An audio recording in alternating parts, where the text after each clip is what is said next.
গেলাম, ঠাকুর ঠাকুর। হ্যাঁ, এরকমও হয়? বাড়ি বয়ে এসে দুই মেয়েকে পছন্দ করে নিয়ে গেল। কাঁটা মা কাঁটা, দেখো দেখো গায়ে কিরকম কাঁটা দিচ্ছে। আমার না বিশ্বাসই হচ্ছে না যে মল্লিক বাড়ির গিন্নি নিজে এসে আমাকে পছন্দ করে গেছেন। আমারও বিশ্বাস হচ্ছে না মা, সব কেমন স্বপ্নের মতো মনে হচ্ছে। আরে তা তো মনে হবেই রে। আরে পাগলি, এরকম ঘটনা কি খুব একটা ঘটে নাকি? একে বলে গিয়ে পড়ে পাওয়া 16 আনা।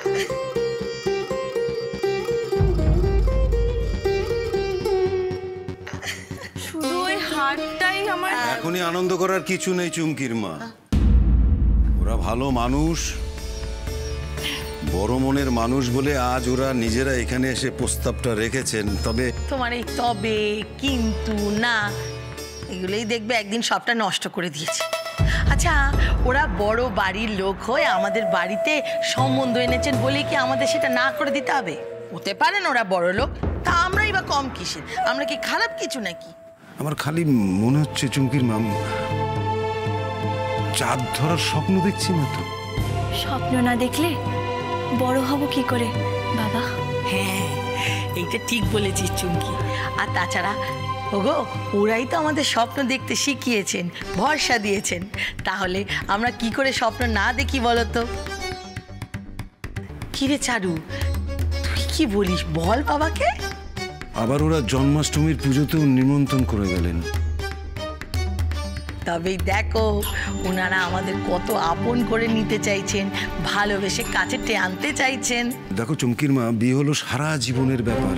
আমি চাই ওনারা আমাদের সম্পর্কে আরো খোঁজ খবর নেই, মাধবপুরে সকলের কাছে গিয়ে চুমকি চারুর কথা শুনুন। নাহলে পরে কোনো অশান্তি হলে। আচ্ছা, অশান্তি হবেই, এই কথাটা তুমি আগে থাকতে ধরে নিচ্ছ কেন বলো তো? এক মেয়েকে ভালো ঘরে বিয়ে দিতে গিয়ে তাদের গলায় আর এক মেয়েকে তো বেঁধে দিতে পারি না। বাবা,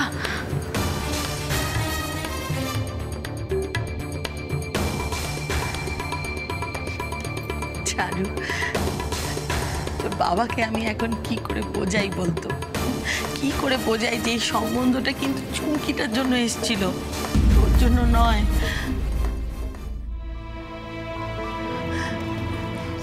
তুই একটু তোর বাবাকে বোঝা না রে, এই বিয়েটার ব্যাপারে একটু বাবাকে বোঝা। জানা মা, যা গিয়ে তোর বাবাকে বল যে তুই চাস এ বিয়েটা হোক। বল না মা একটু। যাচ্ছি মা।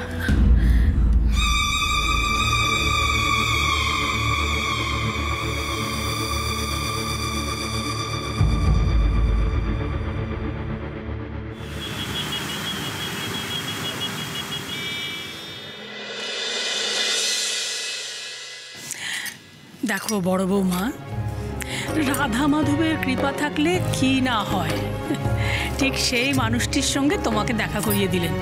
যে মানুষটাকে আমরা এতদিন ধরে খুঁজেছি, রাধা মাধব শুধু তার সঙ্গে দেখা করিয়ে দিয়েছেনই নয়, তারা আমাদের বাড়ির আত্মীয় হতে চলেছে। শুধু আত্মীয় নয় মা, বলো পরম আত্মীয়।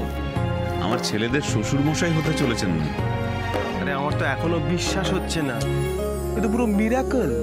মা, আমি কাল ওনাদের আমাদের বাড়ির জন্মাষ্টমী পুজোতে ইনভাইট করেছি। বাবা, বেশ খুব ভালো করেছো। বাবা, ছোটদা ভাই, ফোনটা থেকে একটু মুখটা তোল, আরে আমাদের সাথে একটা এক্সপেরিয়েন্সটা শেয়ার কর। মৌলি, তুই আবার লেকপুল করা শুরু করলি সবার সামনে? আরে ধুর, ও হঠাৎ করে কেমন যেন একটা গম্ভীর গম্ভীর ভাব দেখাচ্ছে। বিয়ে হবে বলে নাকি কে জানে? বিয়ের আগে এই অবস্থা, তাহলে বিয়ের পর কি হবে কে জানে? স্টুপিড মৌলি।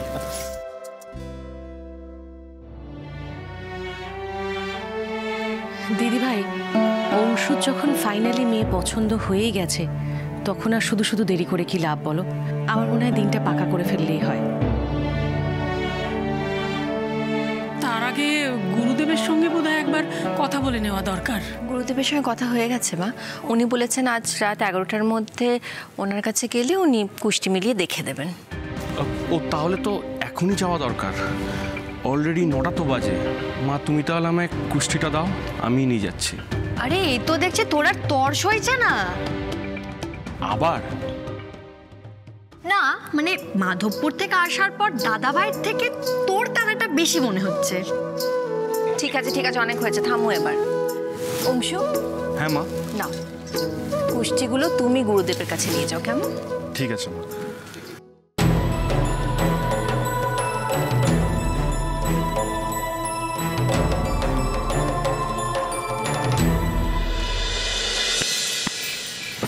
এই চারু মা, ওসব এখন থাক না মা। শোন না মা, মা শোন, তুই একটু আমার পাশে এসে বস না, বস বস।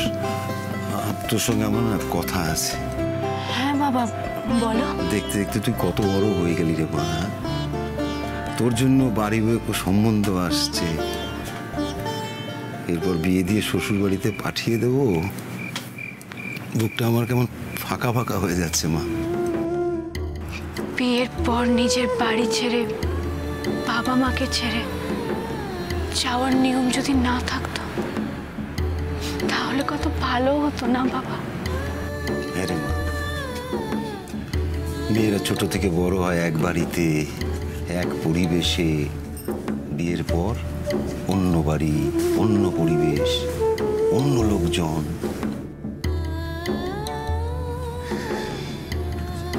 এইটুকু ছিলি তুই, সারা বাড়ি না, সারা বাড়ি ঘুরে বেড়াতিস, কটর কটর করে কথা বলতিস।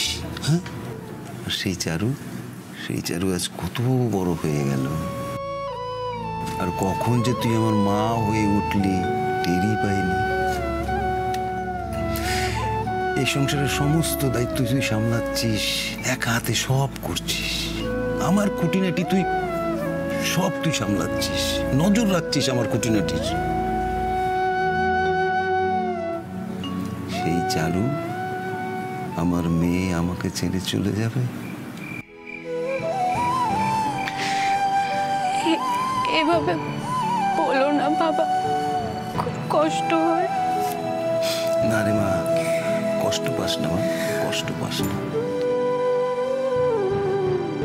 একদিন না একদিন শ্বশুর বাড়িতে তো যেতেই হতো, তাই না? কিন্তু চারু, আমার না একটা প্রশ্ন আছে তোর কাছে। আচ্ছা চারু, বিয়েটা তো জীবনের একটা অনেক বড় সিদ্ধান্ত। তুই কোনো চাপে পড়ে রাজি হচ্ছিস না তো?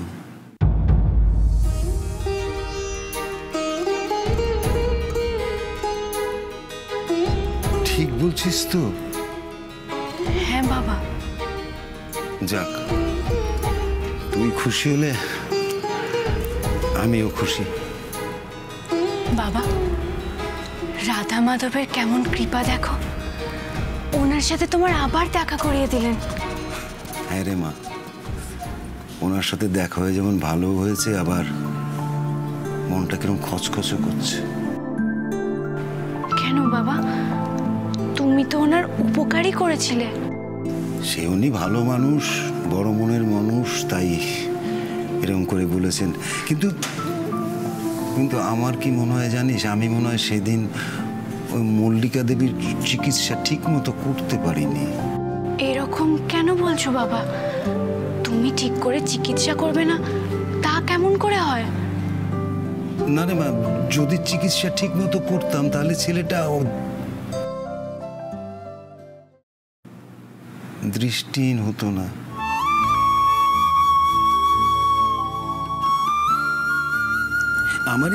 আমারই ত্রুটির জন্য মনে হয় এটা হয়েছে।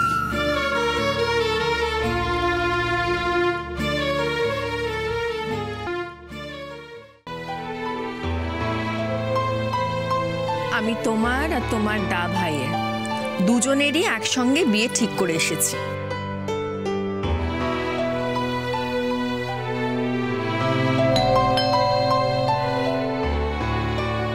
এখন আবার কি এলো?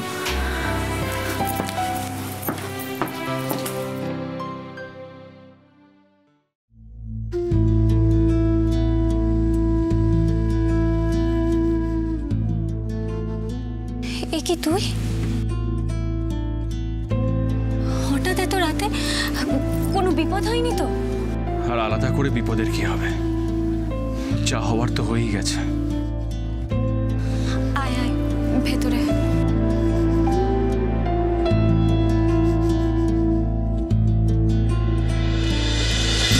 ঝিরে বাতি